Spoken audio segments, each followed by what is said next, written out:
정말 심하게 사랑했던 부부가 이혼하게 되는 경우들이 참 많습니다. 그 이유가 뭔가? 가장 큰 이유는 상대의 이기심 때문이라는 조사가 있습니다. 결혼정보회사 조사에 의하면은 결혼에 실패한 경험이 있는 남녀 554명을 대상으로 설문조사를 했는데, 결혼에 가장 후회하는 것이 상대의 이기적인 성향을 미리 파악하지 못하고 결혼했다는 것입니다. 구체적으로 여자들 같은 경우에 상대의 안 좋은 생활 습성이 뭐냐 하니까 35.4% 1위가 상대의 이기심입니다. 21.3%가 감정적이다. 17.7%가 무계획적이다. 10.6%가 폭행을 일삼는다. 7.1%가 무책임하다라고 하는 순서로 전 배우자의 문제점을 꼽았습니다. 남성들은 좀 더합니다. 여자의 이심이 문제다. 43.3%. 두 번째가 과소비 27.7%. 너무 감정적이다. 12%. 너무 무계획적이다. 10.9%.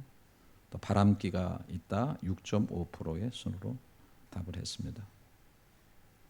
그래서 재혼할 때 그 상대를 생각하면서 가장 원하는 제 1순위가 깊은 이해심을 꼽았습니다.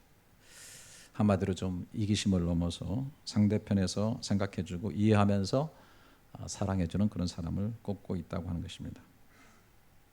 이렇게 가정이 깨어지는 것처럼 한국 사회가 과거보다는 훨씬 잘 살고 또 부유해진데도 심하게 서로 힘들어하고 깨지고 흔들리는 것은 바로 너무나 보편화되는 이기심 때문이 아닌가 그렇게 생각합니다.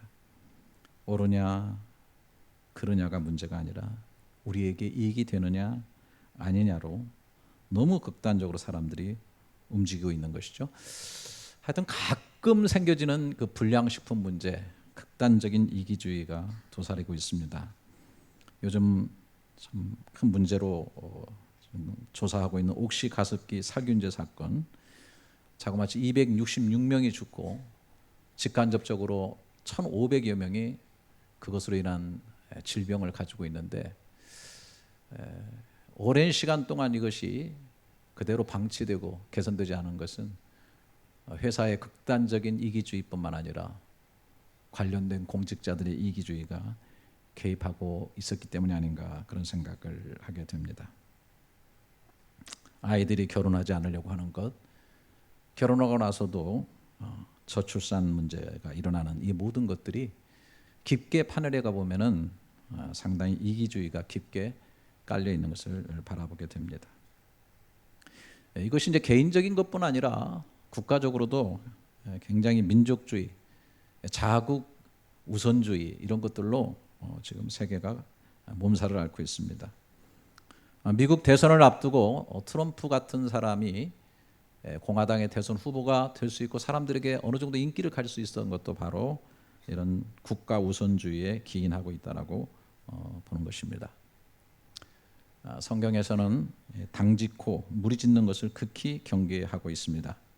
저는 생각할 때 이 개인주의적인 그 이기심을 그룹으로 부풀려 놓는 것이 바로 당짓고 무리짓는 것이다 그렇게 생각을 해봅니다. 전체적인 이익보다는 무리들의 이익을 우선하고 있는 것이 특징입니다. 그러다 보니까 나중에 당에 속하지 않은 사람들이 피해를 보게 됩니다. 그래서 당연히 또 이 사람들도 당을 지어서 자꾸 만들어지게 되는 것입니다. 자꾸 이런 것들이 확대되다 보면은 사회가 분열되고 교회도 어려움을 겪게 되는 것을 보게 됩니다. 그래서 흥황하는 나라의 특징은 공익을 목적으로 하는 모임은 많은데 자신들의 이익을 도모하는 모임은 적은 것이죠. 그러나 반대로 쇠락하는 국가의 특징은 자신의 이익에만 골몰하면서 공공의 이익을 해치는 특수 이익 집단이 많은 것입니다. 그래서 경제학자 올슨은 특수 이익 집단으로 가득 찬 사회란 레슬링 선수들이 서로 가져가려고 싸우는 유리 그릇 상점과 같다는 거죠. 레슬링 선수들이 서로 가져가려고 싸우는 유리 그릇 상점과 같아서 가지고 가는 것보다는 깨지는 것이 훨씬 많다라고 하면서 특수 이익 집단이 많은 그러한 국가나 사회의 폐단을 지적하고 있는 것입니다. 우리가 우리 자신을 넘어선다는 것은 참 쉽지가 않습니다. 아이들이 이기주의에서 이타주의로 넘어가는 그 삶 가운데 많은 진통을 갖습니다. 여기에는 어떤 힘이 작용해야 되는데 뭐 깨우침이라든지 혹은 어떤 사랑이라든지 어떤 감동, 감화 이런 것들이 있어야만 되는 것이죠. 오늘 읽은 우리 본문에서 굉장히 놀라운 것을 발견하게 됩니다. 우리가 생각하고 있는 것을 떠나서 너무나 그 반전을 이루고 있는 극단의 이기주의가 해체되어지고 나 또 자국만을 생각하는 이런 것에서 훨씬 넘어서는 놀라운 어떤 현상 변화들을 보게 되어서 오늘 그 말씀을 좀 드리고 싶습니다. 오늘 본문에 바사 왕국에 고레스라고 하는 왕이 등장을 하고 있습니다. 1절에 보면은 바사 왕 고레스 원년에 여호와께서 에레미야 입을 통하여 하신 말씀을 이루게 하시려고 바사 왕 고레스의 마음을 감동시키심에 그가 온 나라에 공포도 하고 조서를 내려 이렇게 하면서 포로들을 다 풀어주고서 예루살렘 성전을 건축하라고 하는 것입니다. 그리고 그런 모든 일들을 위해서 뒤에서 서포트하고 후원하겠다라고 하는 것을 얘기해주고 있는 것입니다.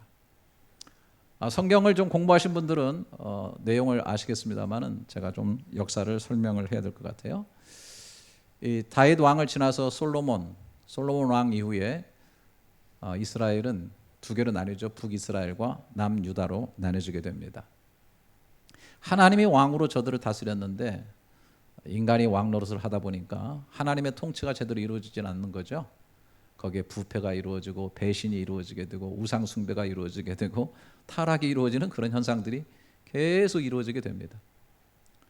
하나님의 진노가 있게 되고 징계로서 이웃 나라를 일으켜서 그 나라를 점령하고 또 포로가 되게 한다고 하는 그런 하나님의 뜻을 세우게 되는데 그런 것들을 선지자들 통해서 계속 말씀을 해 주셨습니다.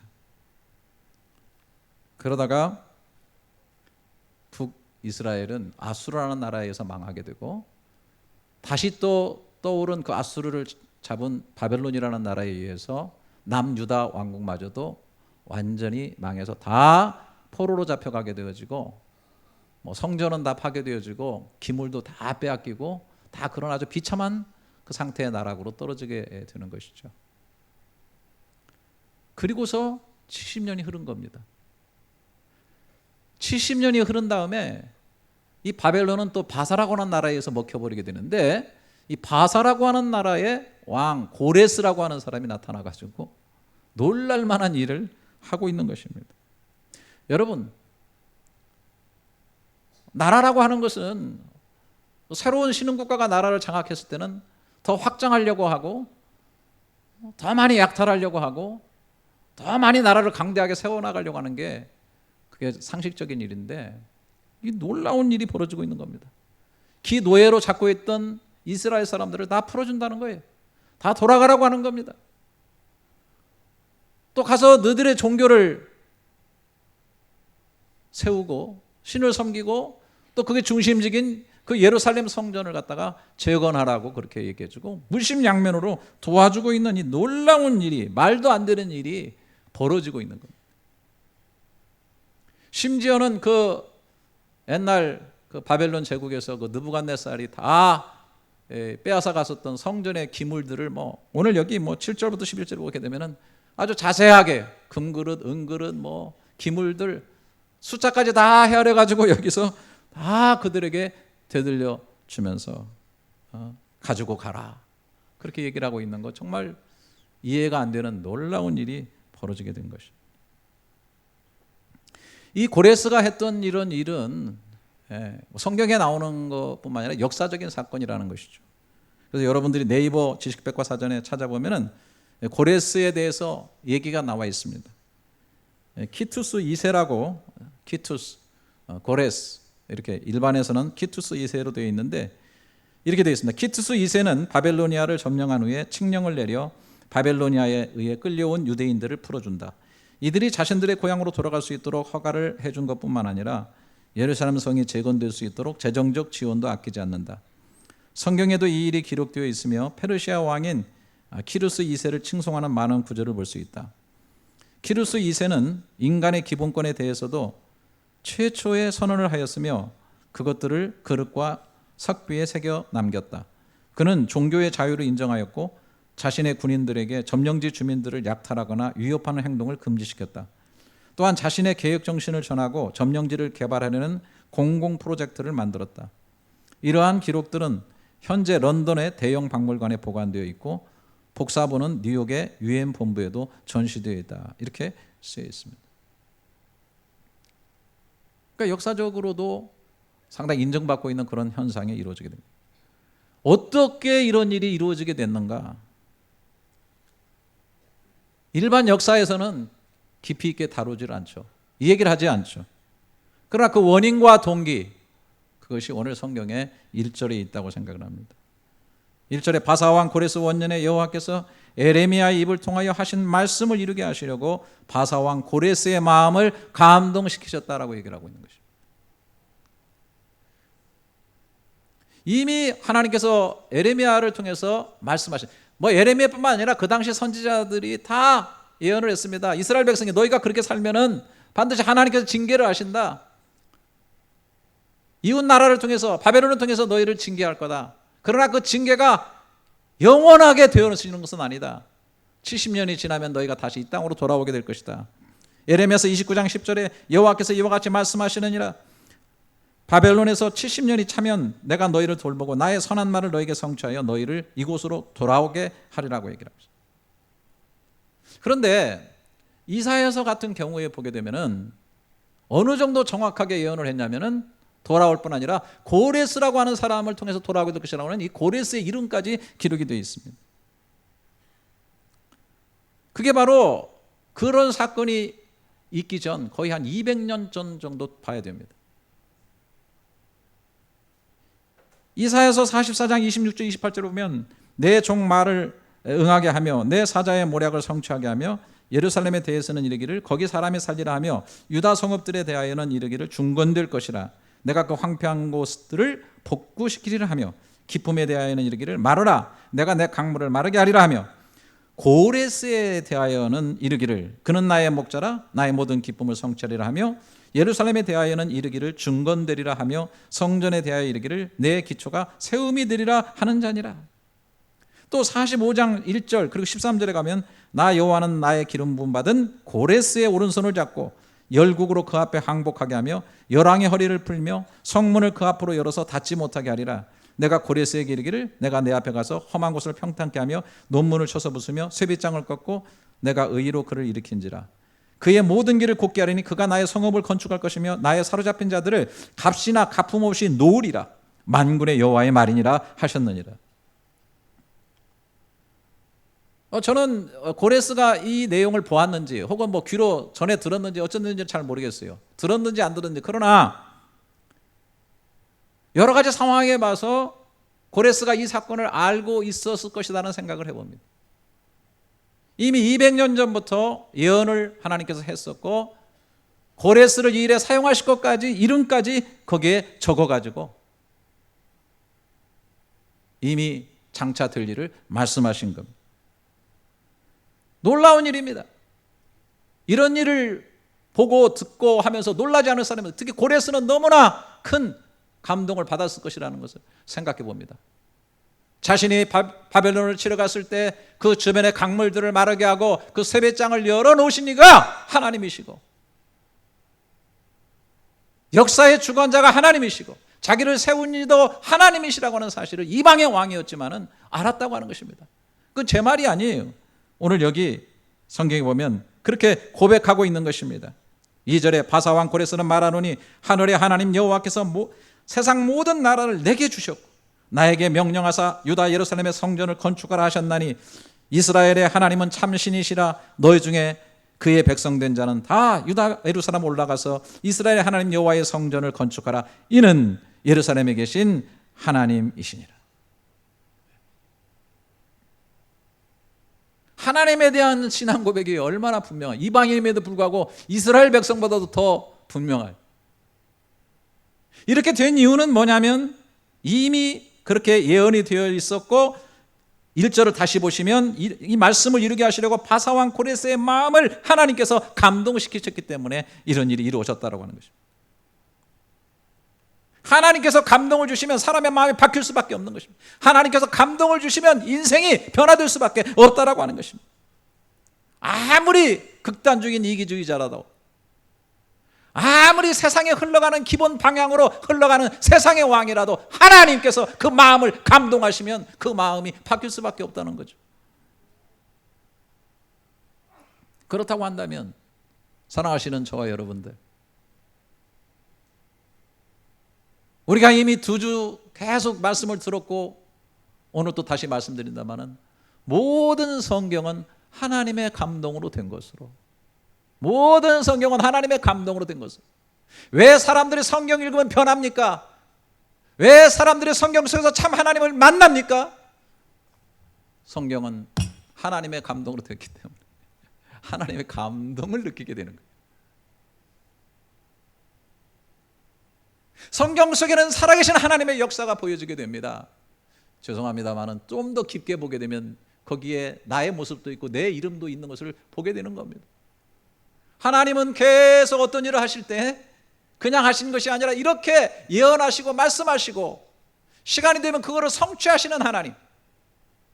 이거는 시간을 계획하시는 분이라는 거예요. 시간을 장악하고 계신 분이라는 뜻이고 자기가 할 수 있는 전능의 능력을 가지셨다는 것을 가르쳐주지 않습니까? 오늘 이 자리에 우리 김영현 교수님이 와 있는데 그 강의에도 보고 또 지난번에도 우리 교회 왔을 때 말씀하실 때 이사야서 41장 21절부터 23절을 얘기했었습니다. 우상과 하나님이 어떻게 다른가? 이사야서 41장 21절에 나 여호와가 말하노니 너희 우상들은 소송하라. 야곱의 왕이 말하노니 너희는 확실한 증거를 보이라. 장차 당할 일을 우리에게 진술하라. 또 이전 일이 어떤 것도 알게 하라. 우리가 마음에 두고 그 결말을 알아보리라. 혹 앞으로 올 일을 듣게 하며 뒤에 올 일을 알게 하라. 그리하면 너희가 신들인 줄 우리가 알리라. 또 복을 내리든지 재난을 내든지 하라. 우리가 함께 보고 놀라리라. 우상과 하나님이 어떻게 다릅니까? 하나님은 장차 될 일을 말씀하시는 분입니다. 시간의 주관자이기 때문에 뿐만 아니라 복을 내리든 저주를 내리든 그런 일들을 이루시는 분이 하나님이시라고 하는 사실입니다. 성경을 바라보게 되면 하나님이 그냥 일하시 아니하고 꼭 미리 약속하시고 말씀하시고 하면서 시간 속에서 그 일들을 이루어 가심으로써 참 하나님이심을 나타내고 계신 것입니다. 이러한 하나님이 우리에게 감동을 주는 것입니다. 좀 더 쉽고 크게 얘기하자면 가장 큰 줄거리를 하자면은 죄 지어서 영원히 구원받지 못하는 진노 아래에 있는 백성들을 향해서 하나님은 창세전부터 그리스도를 예비하시고 그분을 보내실 것을 계획하시면서 역사 속에서 끊임없이 직접 말씀으로 사건으로 모형으로 말씀하시다가 the fullness of time 때가 참에 그 아들을 보내시고 하나님이 계획하신 대로 우리 죄를 위해서 때가 참에 죽으시고 부활하실 뿐 아니라 승천하시고 성령을 보내주시고 하는 이런 일들을 하나님께서 이루셨고 그가 약속하신 대로 교회를 만들어 가시고 계시고 그리고 마지막 때는 이런 일이 이루어질 것이라고 하는 그 마지막 현상들이 실제로 우리의 역사 속에 이루어지고 있고 그 모든 스토리 속에는 나를 향하신 하나님의 음성이 있고 나를 향하신 하나님의 마스터 플랜이 있고 그러니까 성령을 바라보는 자는 무릎을 칠 수밖에 없고 성령 속에 참 하나님을 만나게 되고 하나님으로 말미암아 감동을 받게 되니까 인생이 바뀌어지고 변화지게 되어진다고 하는 거 아니겠습니까?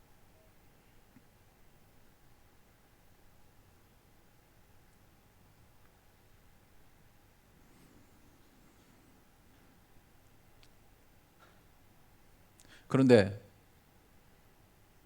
여기에 좀 놀라운 것을 발견하게 됩니다.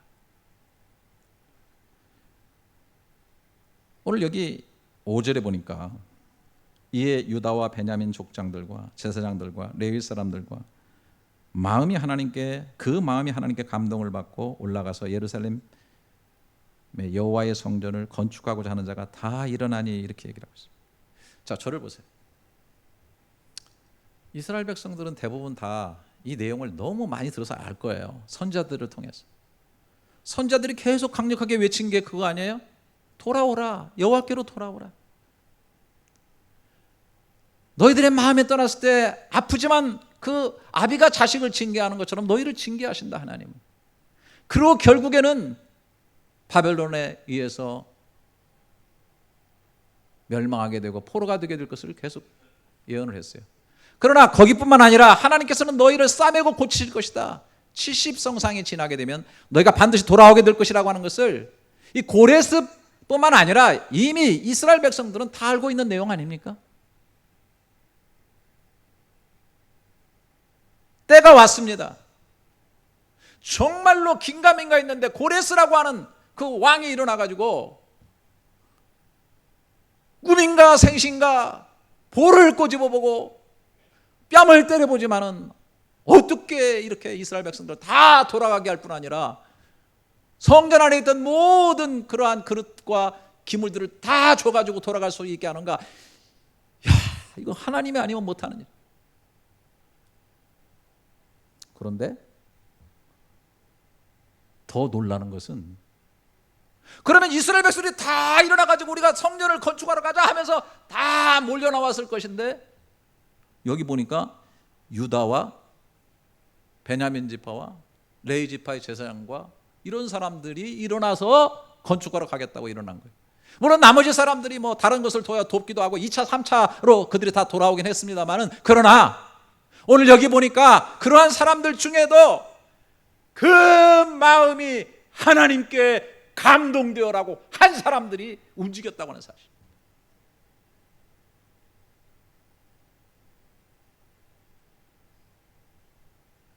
왜 그런 현상이 벌어졌습니까?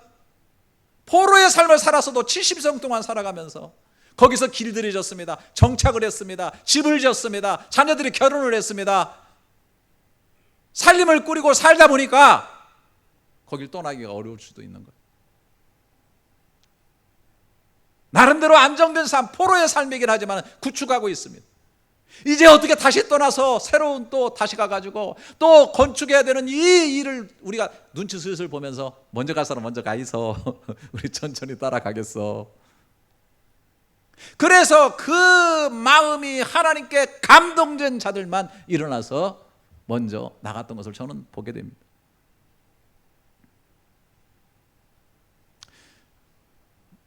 여러분, 하나님은 어떻게 믿으시는가요? 저는요, 목회를 하면서 정말 놀랄 때가 있습니다. 저 사람은 절대 믿을 사람이 아니야. 내가 손에 장을 지지만 절대로 저 사람은 하나님께 돌아올 사람이 아니야. 이런 사람들이 어느 날 정말 감동을 받고 막 변화가 되어서 하나님께 돌아오는 일을 보는 경우가 많이 있습니다. 할렐루야. 참 놀랍습니다. 그런 거 보면. 그런데 이해 못지않게 놀라운 것은, 저분은 너무나 은혜를 많이 받고 저분은 너무나 확실한 간증들을 가지고 증거들을 가지고 있는 그런 삶을 살아감에도 불구하고 절대로 헌신하지 아니하고 절대 이기주의 속에 딱 갇혀가지고 자신의 철학과 생각 속에 딱 들어가지고 살아가는 사람, 정말 놀랍습니다. 재밌는 얘기인데 심각해서 웃질 않으시네. 놀랍습니다.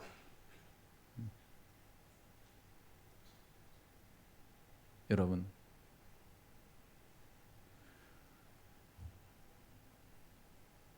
그래서 제가 볼 때는 뭐 성경을 읽고 예배도 드리고 기도도 하는 것도 중요하지만은 하나님의 감동을 받는 게 굉장히 중요해요. 그 마음에 하나님께 감동을 받아. 여러분, 그 요즘은 이제 자폐아들이 굉장히 많습니다. 자기한테만 꽉 들어가 있는, 이제 한두 명 낳고 기르다 보니까요, 다 극단적인 이기주의가 돼가지고 아이들이 자폐아 증상을 가지고 있는 아이들이 굉장히 많습니다. 그런데요, 정신적, 영적 자폐아들도 너무너무 많습니다. 자폐의 특징은 이 소통, 그러니까 공감 능력이 떨어집니다. 공감 능력. 사실은 시대가 지나갈수록 불확실성의 시대에서요, 단절의 시대를 경험하고 있습니다. 여러분 아시죠? 시골보다도 도심 사이로 오면은 누가 고독사해서 그냥 누가 죽어도 한 달, 두 달 썩는 냄새가 나서 나중에 알지 모를 때가 많습니다. 엄청난 단절의 삶, 스스로 단절되기도 하고 단절시키기도 하면서 그렇게 살아가고 있는 거예요. 무관심, 무반응, 무감동. 죄송하지만 우리 아이들을 보게 되면 저는 그런 것을 느낄 때가 가끔 많습니다. 전부 다 이런 거 하나씩 꽂고 전부 다 감동 없이 자기 세계 속에 파고 들어가가지고 마치 강시들이 걸어가는 것 같은 그런 느낌을 들 때가 많이 있어요.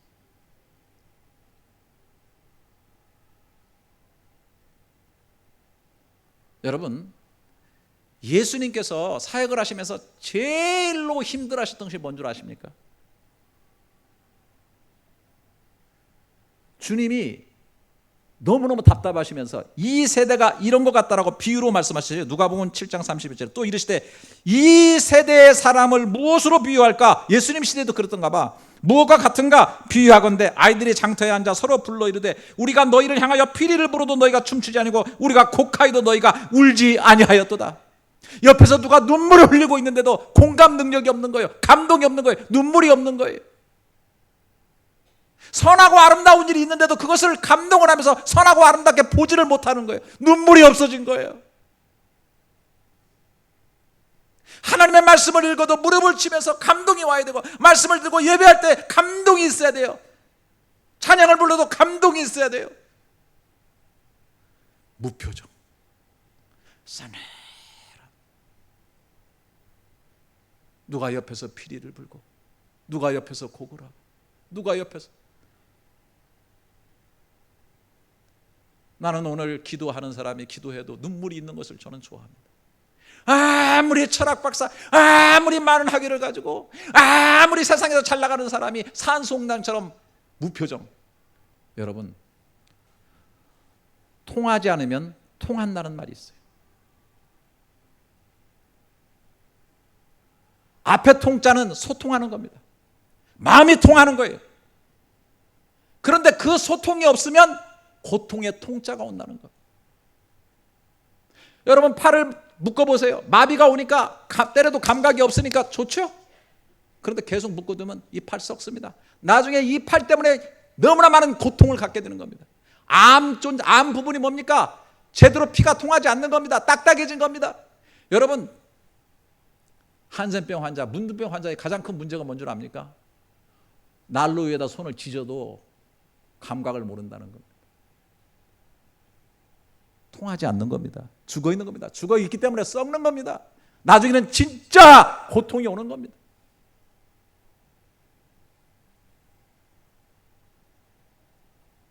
진짜 행복이 뭡니까? 감동을 느낄 수 있는 겁니다. 감동을 먹으려고 돈을 내고 사람들은 쫓아다닙니다. 감동을 살려고 사람들은 쫓아다닙니다. 하나님의 감동은 말씀 안에 있습니다. 하나님의 감동은 예배 안에 있습니다. 사랑하시는 여러분, 오늘 이 자리에 모이신 여러분 중에 정말 마음속에 하나님의 감동이 있기를 주님의 이름으로 축원합니다. 예수의 피가 흐르고 예수의 사랑이 흐르고 말씀의 신경이 흘러서 소통하며 하나님의 감동을 늘 시시때때 느끼면서 반응하면서 살아가는 응답적 존재가 되어야 된다는 것이죠. 저는 이 시대에 여러분들이, 저도 그렇고 고레스 같은 삶이 되기를 원해요. 고레스 이방 나라의 왕이지만은 뭐 어떤 사람은 성경 해석할 때 고레스는 뭐 예수의 모형이 될 수도 있다라고 그렇게 얘기합니다. 하나님께서 나의 목자로 세워가지고 내가 쓰겠다고 했으니까. 기왕에 살아갈 때 제 아내가 고시라서 참 좋습니다. 고레스 후손 아닌가 싶은 생각이 있는데, 그래, 그렇지 않더라도 여러분, 유다 족속이나 베냐민 족속이나 레위 지파 같은, 적어도 일어나서 반응하고 움직이고 하나님의 그 마음에 하나님의 감동이 있어. 오늘 여기 그 마음은 여러분의 마음일 수 있기를 주님의 이름으로 축원합니다. 기도하도록 하겠습니다. 하나님, 사람들 감동을 먹고 살기 때문에 감동을 받기 위해서 돈을 지불하고 시간을 내고 여기저기 분주히 쫓아다닙니다. 그러나 진정한 감동, 하나님의 감동, 그것이 바로 하나님의 약속과 말씀 속에 있음을 늘 깨닫고 늘 말씀으로 깊이 들어가는 삶이 꼭 될 수 있도록 축복해 주시옵소서. 영적 자폐와 이기심의 벽에 갇혀 사는 다람쥐 쳇바퀴 도는 것 같은 그러한 무기력한 신앙생활이 아니라 늘 말씀과 은혜에 공감하고 하나님이 기뻐하시는 뜻이 철철 넘쳐 흐르고 보람되고 가치 있는 사명을 향해서 반응하고 응답하며 움직이는 건강한 믿음들이 꼭 우리 열린교회 성도들에게 있도록 축복해 주시옵소서. 오늘도 드리는 모든 예물과 각처에서 감당하는 봉사의 헌신들에 하나님의 큰 감동과 기쁨으로 채워 주시옵소서. 예수님의 귀하신 이름으로 기도드립니다. 아멘.